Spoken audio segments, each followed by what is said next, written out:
Hello, everybody, and welcome. My name is Aaron Lehman with Visance, and I'm going to be giving a short presentation on hours of service. This training is geared towards a driver doing over-the-road trucking, so I'm not going to be covering things like the federal short-haul exemption and other provisions that aren't applicable to long-haul operations. Again, I said short. I'm trying to keep this a crash course. The purpose of this training is to help you stay out of trouble with hours of service, avoid violations, fines, out of service orders, so on and so forth. And so feel free to set me, since we're on YouTube, at 1.5 play speed or whatever you're comfortable with. We want you to watch the whole thing, and hopefully you'll learn quite a bit. So with that, let's go ahead and dive right in. So this slide is going to cover the bare bones basics on hours of service, which are the hour parameters. So in general, a property carrying driver may not drive without taking at least 10 hours off duty in the sleeper berth or a combination thereof. So you can mix up between off duty and sleeper berth. Has to add up to 10. Make sure you get that full 10 hours. 9 hours and 59 minutes or less is not going to reset your clocks. Many drivers have gotten in bad accidents and they didn't quite take 10 hours off, and they were considered fatigued at the time of the accident because of that. Tons of penalties resulted, so be sure to get that full 10 hours. A driver may not accumulate more than 8 hours of drive time without taking a consecutive 30-minute break, either off duty, in the sleeper berth, or on duty not driving. So it really doesn't matter what you're doing outside of driving. As long as you're not driving for 30 sustained minutes, you will satisfy the break requirement. A driver may not accumulate more than 11 hours of drive time in a single workday. So anything driven past 11 hours total drive time in a day is going to be out of compliance. One thing I want to really point out here quick is I get this question a lot. Why is my ELD telling me to take a second 30-minute break? If you take your 30-minute break too early, you might have to take a second one, because you are given 11 hours of drive time in a workday. So if a driver takes their 30-minute break at hour 2, well, you're going to have 9 hours left on your drive clock, and the ELD is not going to let you ride that whole 9 hours, where you're going to hit that 8-hour mark, and it's going to tell you to take another 30-minute break. So typical industry standard is do not take your 30-minute break until you accumulate at least 3 hours of drive time. A driver may not drive after accumulating more than 14 hours in a single workday. I said drive after accumulating because you can work after accumulating 14 hours in a single workday, of course, but you cannot drive. The moment you drive after your 14-hour clock is up, you are out of compliance. Now, a lot of people ask, does off-duty or sleeper berth time extend your 14-hour clock, meaning it doesn't count against it? No, it does not extend your 14-hour clock. It does tick your 14-hour clock down. The only time off-duty or sleeper berth time does not tick your 14-hour clock down is when it's a sustained 10 hours. Anything less than it's going to count against your 14 hours. So I hope that's clear. A driver may not drive after accumulating 70 hours of on-duty time during any period of 8 consecutive days, or until you take 34 consecutive hours off, otherwise known as the 34-hour restart. So what is that 70-hour clock? It's adding up all of your 14-hour clocks over the last 8 days, 8 consecutive days. And you cannot drive once you've crossed 70 hours. You can restart the 70-hour clock by taking 34 uninterrupted hours off duty. You don't have to take the 34 hours off duty. A lot of people get that confused.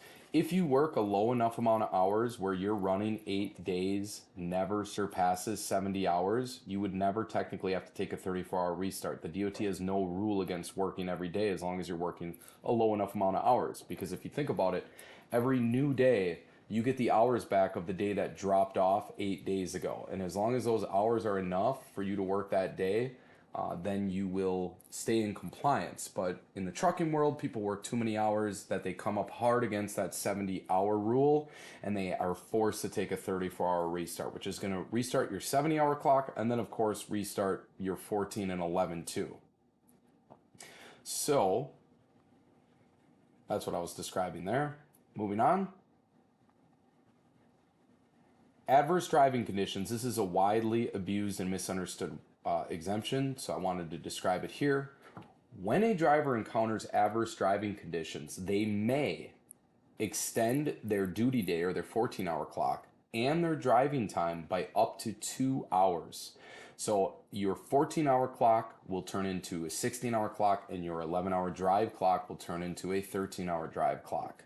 And this is regardless of when you encounter the adverse driving conditions. So if you encounter legitimate adverse driving conditions and go into this exemption in the first hour of your day, you will still get those 2 extra hours on your 14 and 11-hour clocks at the end of the day. So what is legitimate use of adverse driving conditions? Well, this is directly from the DOT. What does it mean?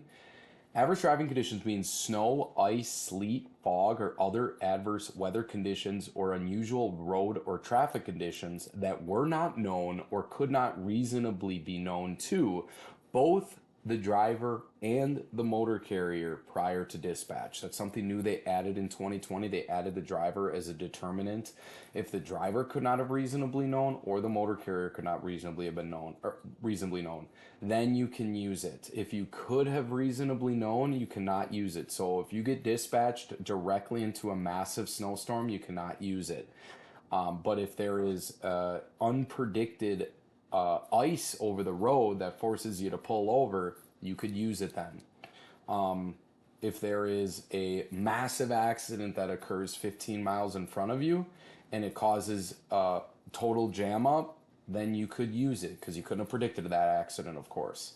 So here's some examples of ways in which drivers erroneously use adverse driving conditions that I wanted to call out here. Accidents involving the driver, you cannot use it. Detention times, breakdowns, or enforcement inspections, you can't use it. Loading or unloading, you cannot use it.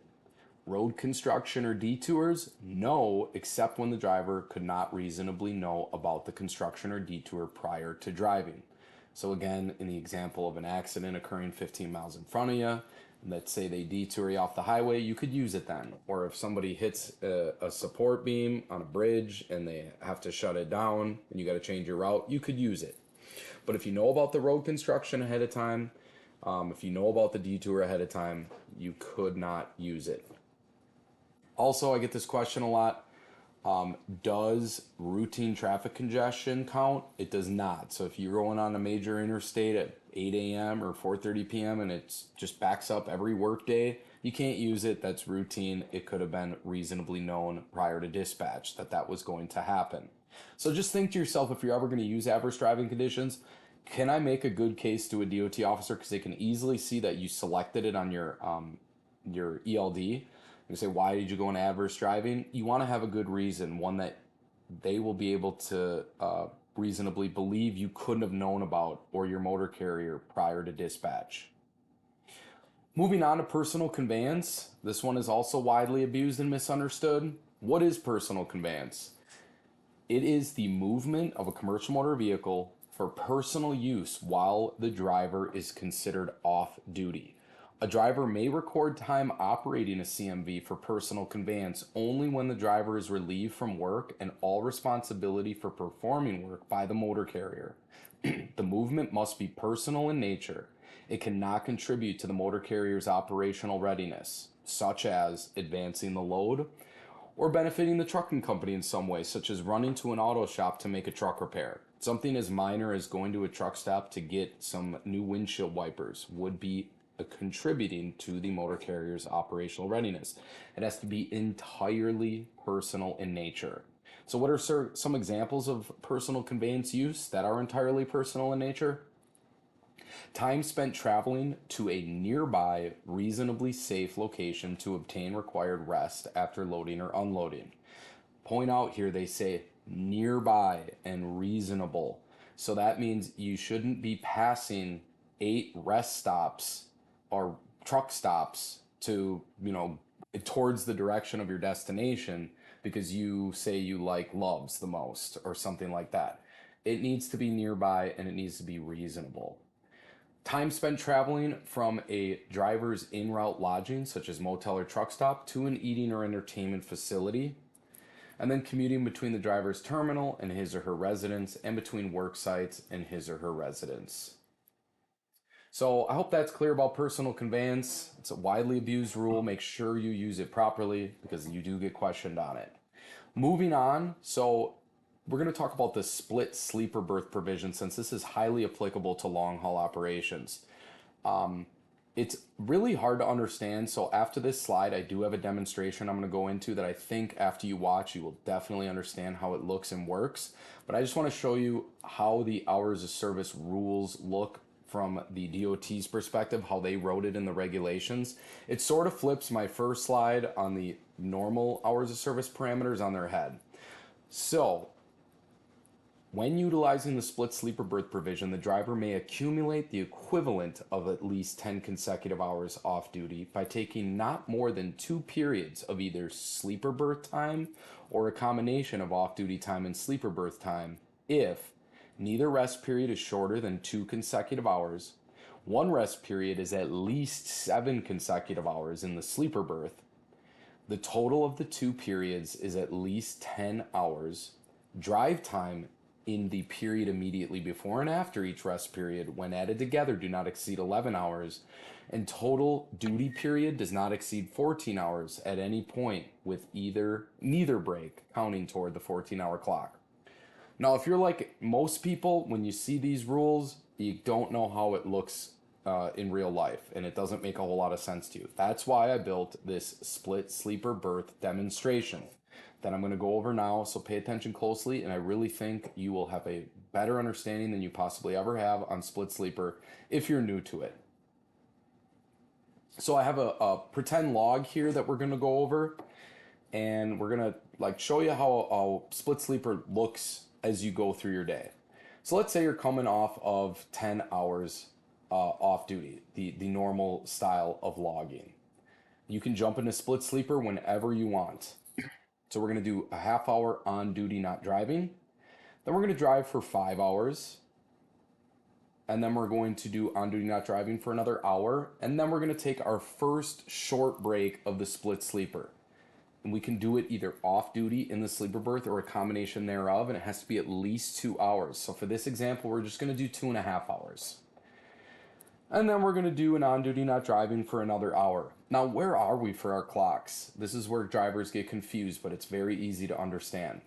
So, how you should think about it is you only add up what you have done before your most recent break and after your most recent break.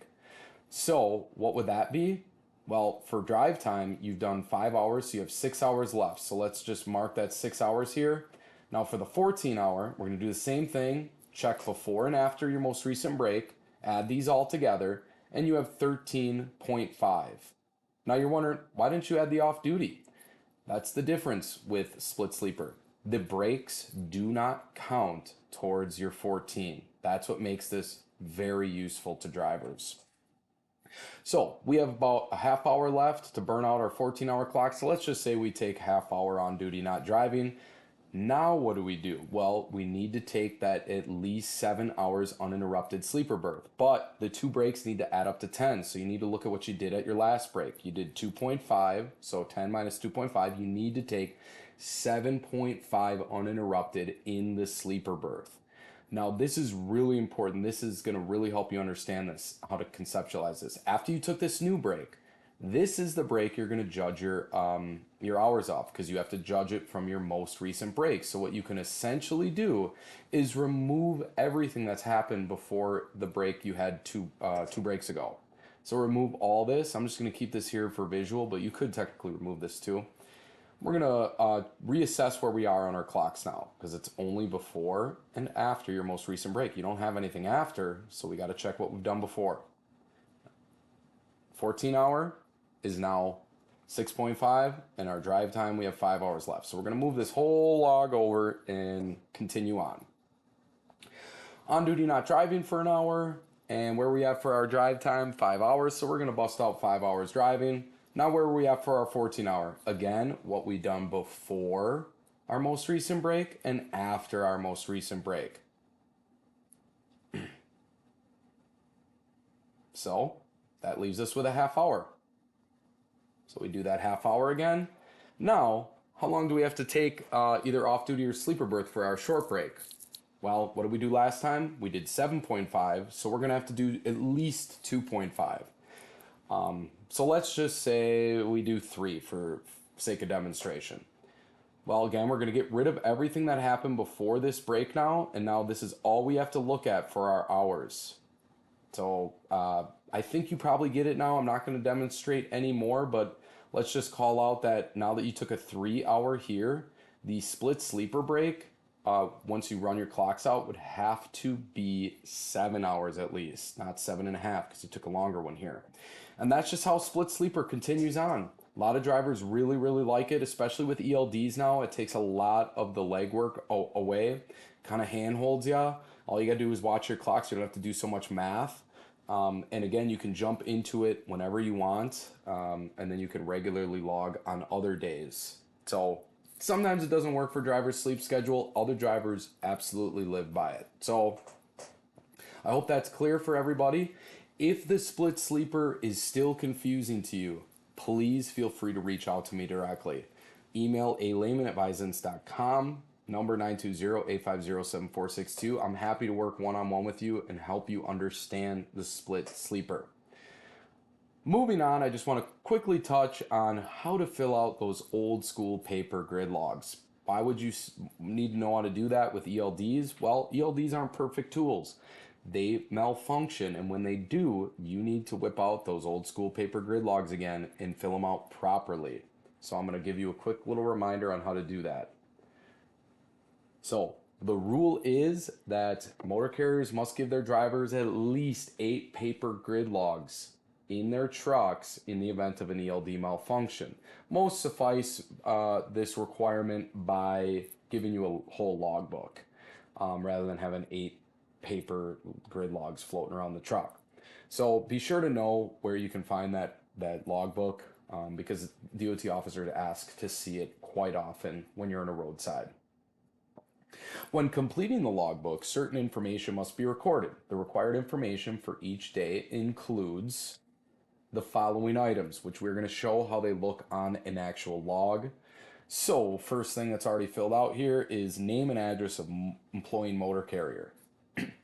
We need the date at the top, of course, unit number and trailer number, the shipping document number or name of shipper and commodity, the total miles driven that day, and then most importantly, the graph grid showing your different duty statuses throughout the day, and then the total hours at the end, adding up to 24. Then this one is what probably gets drivers in trouble the most on form and manner violations. You need to mark where you're beginning your day and then where you're at every time you leave driving status. And you need to mark it by writing the city and state that you're in. You don't have to write what you're doing. That's not in the regulations, but it is best practice. So you got pre-trip, lunch, post-trip. And then you should write at the bottom from and to locations. And then finally, driver's signature. So pretty simple to fill one of these out, but with all the other paperwork drivers are doing, drivers get it wrong a lot. So just be sure to pay attention and watch these closely if your ELD is ever malfunctioning. Some other requirements. So a driver must have in their possession copies of their logbook for that day and their previous 7 days, and it must be current to the last duty status change. ELDs have made having your previous day's logs very easy. It's just saved in the ELD for you. But know that if your ELD ever malfunctions and you have to fill out a paper grid log for a day, you need to keep that paper grid log on you to help fill the gap in the ELD to provide the safety official with those previous 7 days logs. My recommendation is actually sending that logbook to the back office and they manually input it into your ELD, because the problem is your ELD is not going to accurately reflect your 70-hour clock because it's not going to have the hours from that paper grid log unless they're manually put in there. If you're not going to manually put it in there, you have to be manually doing math because your ELD is going to tell you an incorrect amount on your 70-hour clock. I hope that makes sense. Drivers must submit any paper logs they had to fill out to the motor carrier within 13 days. So you got to carry it on you for 7, and then they give you an extra 6 to get it to the back office. Carriers must maintain copies of the logbook and all supporting documentation, such as fuel receipts, toll receipts, shipping documents, repair receipts, etc., to help corroborate the hours of service for a period of 6 months. So, of course, making false entries on a logbook may make the driver subject to penalties and being placed out of service. Do not falsify logbooks. I know it's easy to falsify paper logs. That's one of the reasons they made ELDs. Definitely very large fines and penalties for drivers for doing so. So, common record of duty status questions that I get that I wanted to hit on here.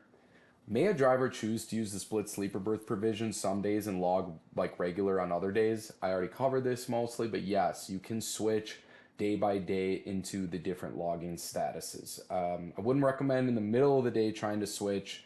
I don't think the ELD would let you do that, but your ELD should have two modes, split sleeper mode and regular logging mode.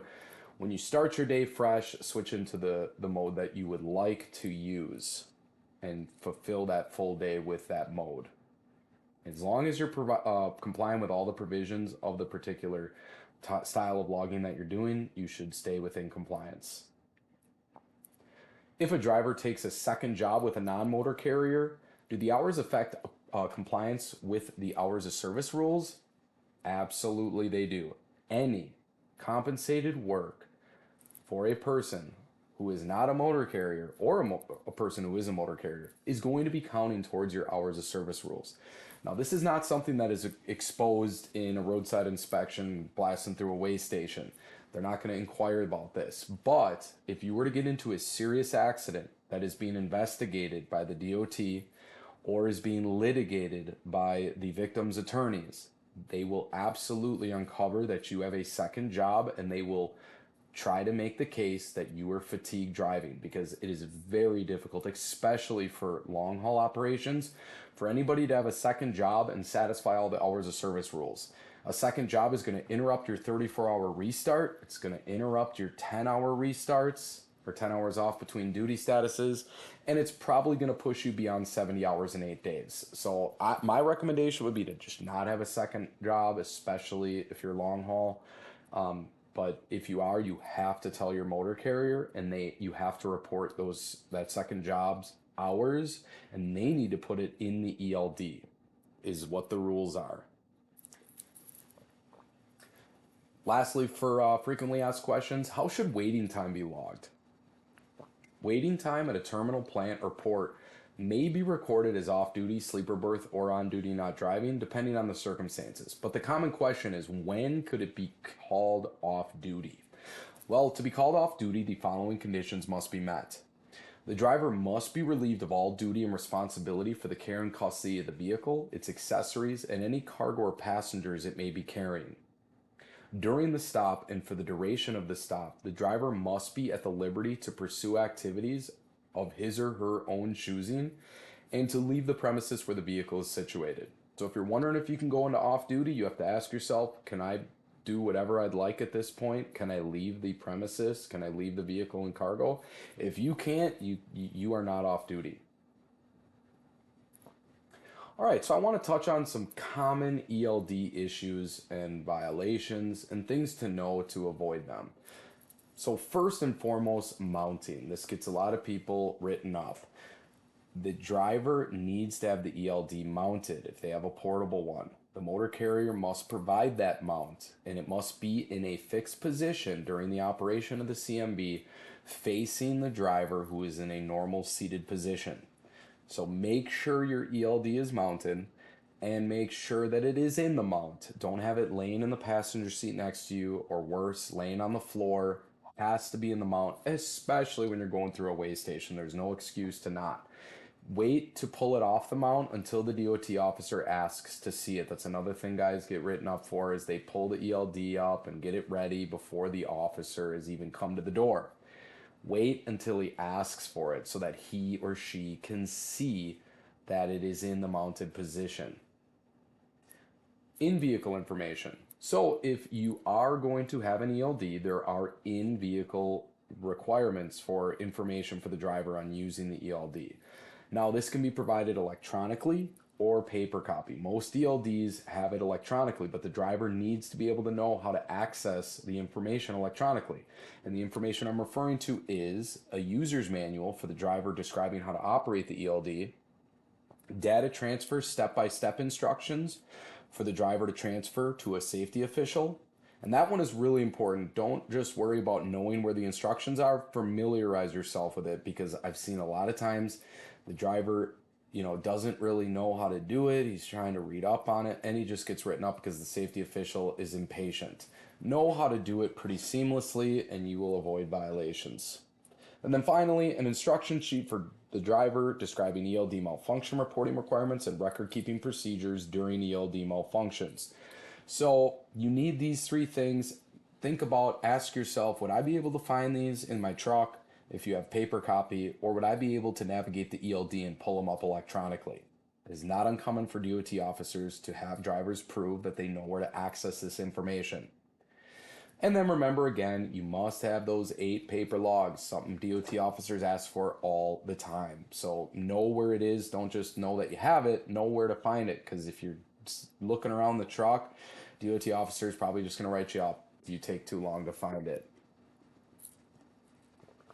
Other important reminders, beginning your day, make sure you clear out your list of uncertified logs before driving. If the ELD asks you to claim unassigned logs for the truck, make sure to observe them closely and never accept what is not you. It will likely put your clocks out of compliance. And conversely to that, do accept what is you. A lot of times drivers are just clicking through that part and they don't really look at what hours the ELD is asking them are theirs or not, and they leave legitimate hours that were them unassigned. That is illegal. If it was personal conveyance and you just hopped in the truck and happened to forget to log in, it's okay, just accept it and then mark it as personal conveyance, but it needs to be assigned to you. Remember to add your trailer number and shipping document number when you're in your ELD. That is something that people get written up for all the time. You must be on duty not driving when conducting your pre-trip inspection. A lot of people just hop right into doing their pre-trip and they didn't even mess with their ELD. And the ELD thinks they're off duty the entire time. That is illegal because it is falsifying your 14-hour clock. You need to jump in first thing and log into your ELD and set yourself on duty not driving before beginning your pre-trip. For your end of your day, must log out after setting yourself off duty at the completion of the workday. Forgetting to log out has been an issue across the country. Most of ELD violations or issues are related to drivers just simply forgetting to log out, and it's messing their clocks up. So just get in a really good habit with that. I'm sure your motor carrier has specific requirements on how you log in and out of your ELD and their process. So just make sure you do that right. It's a good way to avoid violations. Remember to verify your log at the completion of each day. All right, I know I said this was supposed to be fast. I'm pushing a half hour here, so I'm going to fly through enforcement and then we'll wrap it up. So the CSA program, as most of you are familiar, keeps safety records on all motor carriers and gives them a score. Hours of service among the 7 different safety categories happens to be one that has a low threshold, meaning that you do not need many violations in order to instigate a DOT audit. It's 65, whereas most of them are 80% threshold. They garner the threshold from comparing you to other motor carriers of similar size. So be absolutely sure to avoid violations to help your motor carrier stay under threshold. This is just a list that the CSA put out of the most common hours of service violations. I'm not going to go into detail on all of them, but most of them that you're going to see on here is stuff that we already talked about.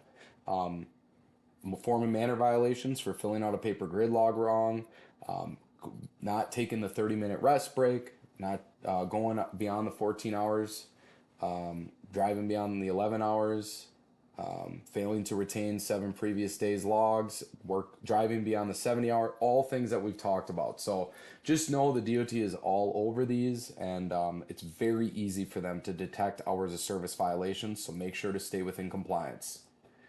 And then this is the last slide. What are the penalties for violating the hours of service rules? Drivers and carriers both can face severe penalties for hours of service violations, such as drivers may be placed out of service at roadside until the driver has accumulated enough off-duty time to be back in compliance.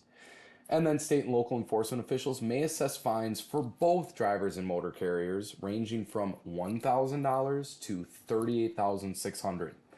Many drivers think that motor carriers are only ones that are going to bear financial brunt for hours of service violations. That is not true. Drivers can get very large citations.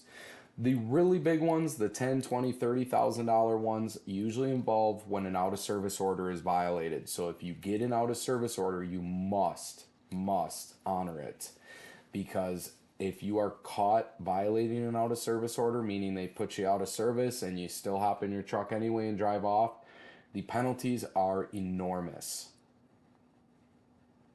And then the carrier's score under CSA, like we talked about, and the driver's PSP record under the CSA program can be negatively affected with hours of service violations. You might be wondering, what is the driver's PSP record? Well, the CSA had a bit of a problem. They knew that drivers didn't have a lot of skin in the game. So they built the pre-employment screening program, where now motor carriers can run a background check on drivers' CSA violations, no matter which motor carrier they work for in North America. They can see every CSA violation that driver got within the last 3 years and every accident that was reported to CSA for the last 5 years. And over half of motor carriers now are participating. It's not a mandatory program yet. I could see CSA making it one, but over half are participating, and that is running these background checks on all drivers. And if they see that you have a ton of hours of service violations, it is not going to look good. It might hurt your opportunities. So you have some skin in the game. Be sure to stay within compliance for hours of service, and be sure not to heed to motor carriers that are trying to push you to abuse the hours of service rules. It is your career on the line. If you're caught abusing hours of service rules, despite the motor carrier telling you to, it might be you in an orange jumpsuit someday. So you are in charge of the vehicle, and you are able to deny motor carriers despite them telling you to violate them. So absolutely do not let them do that. Report them if they do. So with that, I'm going to end with requesting, if you guys have any questions, reach out to me directly. I find that drivers have some of the best questions. If I don't know it, I should know it. So I will absolutely be glad to research it for you. Again, email alayman@bisons.com. Phone number 920-850-7462. Call me or email me anytime, and I will get an answer for you relatively quickly. With that, thank you so much for making it to the end. I hope you learned quite a bit, and I look forward to hearing from you soon. Thank you, and take care.